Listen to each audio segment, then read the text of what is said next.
Praise the lord.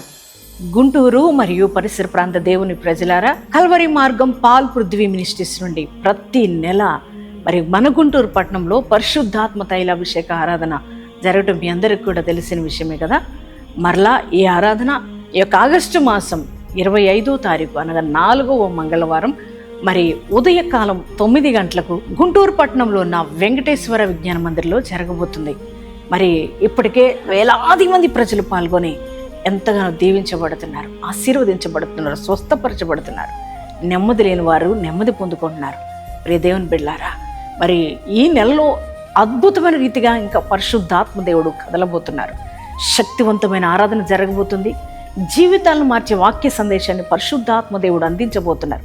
అంత మాత్రమే కాదు, ఆనాడు ఆది అపోస్తుల ద్వారా జరిగించిన బలమైన కార్యాలు పరిశుద్ధాత్మ దేవుడు ఇది నాన్న దైవజనుడు ద్వారా పరిశుద్ధాత్మ దేవుడు కదులుతూ గొప్ప కార్యాలు జరిగించబోతున్నారు. మీ కుటుంబ సమేతంగా రండి, దైవ దీవెనలు పొందుకోనండి.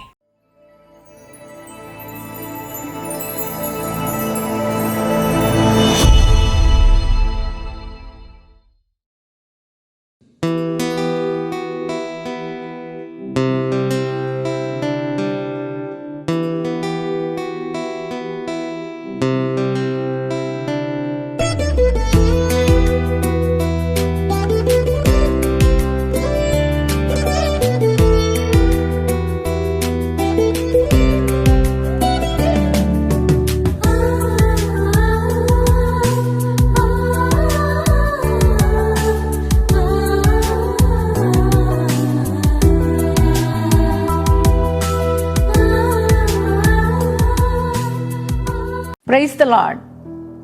యేసుతో ప్రతిదినం మన ఆత్మీయ కార్యక్రమానికి మిమ్మల్ని ప్రేమతో ఆహ్వానిస్తూ మీ అందరికీ నా హృదయపూర్వక వందనాలు తెలియజేస్తున్నాను. ప్రియ దేవుని పిల్లలారా, బాగున్నారు కదా? దేవునితో అనునిత్యము మీరందరూ నడుస్తున్నారని నేను నమ్ముతున్నాను. దేవుడు కూడా మన నిత్యము నడిపించాలని ఆశించే దేవుడు కదా.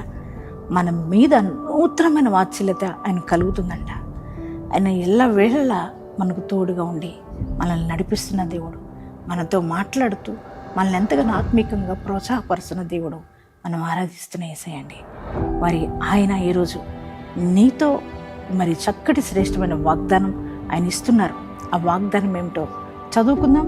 ద్వితీయోపదేశ కాండము 30వ అధ్యాయము 9-10 వచనాలు చదువుకుందాం. నీ దేవుడైన యెహోవా నీ చేతి పనులన్నిటి విషయంలోనూ, నీ గర్భఫల విషయంలోనూ, నీ పశువుల విషయంలోనూ, నీ భూమి పంట విషయంలోనూ నీకు మేలు కలుగునట్లు నేను వర్ధిల్ల చేయను. ఎంత చక్కటి మాటలు కదా. శ్రేష్టమైన వాగ్దానం దేవుడు ఈరోజు నీకు ఇస్తున్నారు. దేవుని బిడ్డలారా, ఈ వాగ్దానం వింటున్న మీ జీవితాల్లో భూ విషయంలో అంటే పంట పొలాల విషయం కావచ్చు, బిడ్డల విషయాలు కావచ్చు, పశువుల విషయం కావచ్చు, అలాగే ఉద్యోగ రీత్యా కావచ్చు, వ్యాపార రీత్యా కావచ్చు, ఒక డెవలప్మెంట్ అంటే అభివృద్ధి అనేది లేక ఒకవేళ బాధలు ఉన్నారేమో, నిరాశలో ఉన్నారా, ఒకళ్ళు కృంగిపోతున్నారా?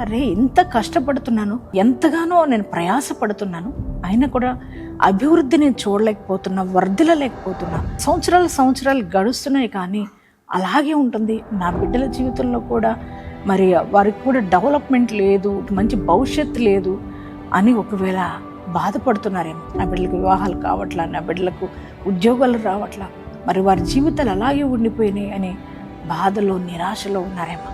ఈరోజు ప్రభు నీతో మాట్లాడుతున్నారు. నీ చేతి పని విషయంలోను, నీ గర్భఫల విషయంలో, నీ బిడ్డల విషయంలోను, నీ పశువుల విషయంలోను, నీ భూమి పంట విషయంలోను నీకు మేలు కలుగునట్లుగా ఆయన వర్ధిల్ల చేస్తానన్నాడు. ఎంత గొప్ప దేవుడు అంటే, మనం ఏదో ఒక్క విషయంలోనే డెవలప్ అవ్వాలని కాదు, కానీ అన్ని విషయాల్లో కూడా మనం వర్ధిల్లాలని కోరుకునే మంచి దేవుడు మనం ఆరాధిస్తున్న యేసయ్య. మన డెవలప్మెంట్ చూసి మన రక్త సంబంధికులు కావచ్చు, అలాగే ఇరుగు పొరుగు వారు కావచ్చు, స్నేహితులు కావచ్చు, వారు ఓర్చుకోలేరు కదా. నువ్వు డెవలప్ అవ్వకూడదు, నువ్వు అలాగే ఉండాలి, నీ జీవితం అలాగే ఉండాలని వాళ్ళందరూ అనుకుంటుంటారు మనుషులు. కానీ దేవుడు అలా కాదు నాన్న. దేవుడు ఎప్పుడు కూడా మనం డెవలప్ అవ్వాలి, వర్ధిల్లాలని దేవుడు కోరుకుంటాడు. అది ఒక్క విషయంలోనే కాదు, కానీ అన్ని విషయాలు, భూఫల విషయాల్లో, పశువుల విషయంలో, వ్యాపార విషయాల్లో, చేతి పనుల విషయాల్లో, అలాగే బిడ్డల విషయాల్లో, అన్ని విషయాల్లో కూడా మనం వర్ధిల్లాలని కోరుకునే దేవుడు. మనం ఆరాధిస్తున్న యేసయ్య. అబ్రహాం అట అన్ని విషయాల్లో ఆశీర్వదించబడ్డాడు, అన్ని విషయాల్లో కూడా వర్ధిల్లాడు కదా.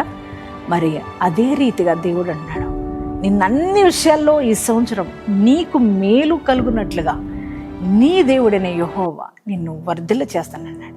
నువ్వు భయపడవలసిన అవసరం లేదు నాన్న. నీ చేతి పనులు గూర్చి, వ్యవసాయ పనులు గూర్చి, అలాగే పశువులు గూర్చి, నీ బిడ్డల గూర్చి, నీ వ్యాపారాల గూర్చి, మరి ఆత్మ విషయాలు, అన్ని విషయాల్లో కూడా నువ్వు ఆలోచించవలసిన అవసరం లేదు. నీ దేవుడైన యెహోవా నిన్ను వర్ధిల్ల చేస్తున్నాడు. ఈ సంవత్సరం, ఈ నూతనమైన సంవత్సరంలో నూతనమైన రీతిలో కదులుతూ నీ జీవితాన్ని బ్లెస్ చేస్తున్నాడు, వర్ధిల్ల చేస్తున్నాడు. నువ్వు డెవలప్ అవ్వబోతున్నావు. నువ్వు కృంగిపోవాల్సిన అవసరం లేదు. ఈ మాటను బట్టి ధైర్యం తెచ్చుకో. ప్రభువా నాయనా, నువ్వు శ్రేష్టమైన వాగ్దానం నాకు ఇచ్చినందుకు థ్యాంక్ యూ జీసస్. ఈ వాగ్దాన్ని నమ్ముతున్నాను. ఈ వాగ్దానం నమ్మండి.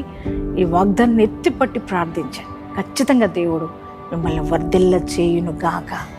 ప్రార్థన చేసుకుందాం అందరం కలిసి.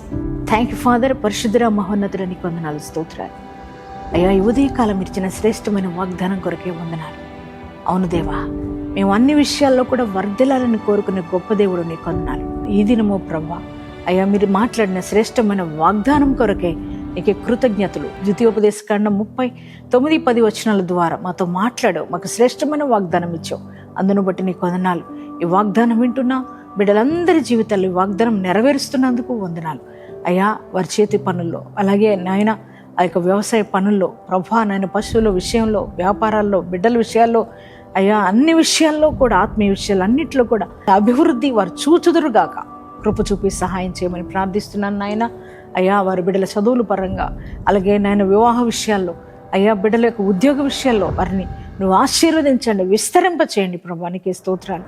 వారు చేస్తున్న ఉద్యోగాల్లో మంచి మంచి ప్రమోషన్స్ వచ్చునుగాక దేవా. వారి పాడి పశువులు దీవించబడును గాక, వ్యవసాయ పనులు దీవించబడును గాక తండ్రి. అన్నింటిలో కూడా వారు వర్ధిలత చూచుదురుగాక కృప చూపమని ప్రార్థిస్తున్నాం దేవా. సేవ చేస్తున్న వారైతే వారి సేవను అయ్యా మీరు విస్తరింప చేయమని, వర్ధిల్ల చేయమని ప్రార్థిస్తున్నాం ప్రభా. ఈరోజు మ్యారేజ్ డేస్, బర్త్డేస్ చేసుకున్న ప్రతి వారి జీవితంలో అయ్యా నీ యొక్క బ్లెస్సింగ్ వచ్చును గాక అయ్యా. నీ యొక్క దీవెనతో వారు నిండుగా నింపి నడిపించమని యేసు నామములో ప్రార్థిస్తున్నాం తండ్రి. ఆమేన్.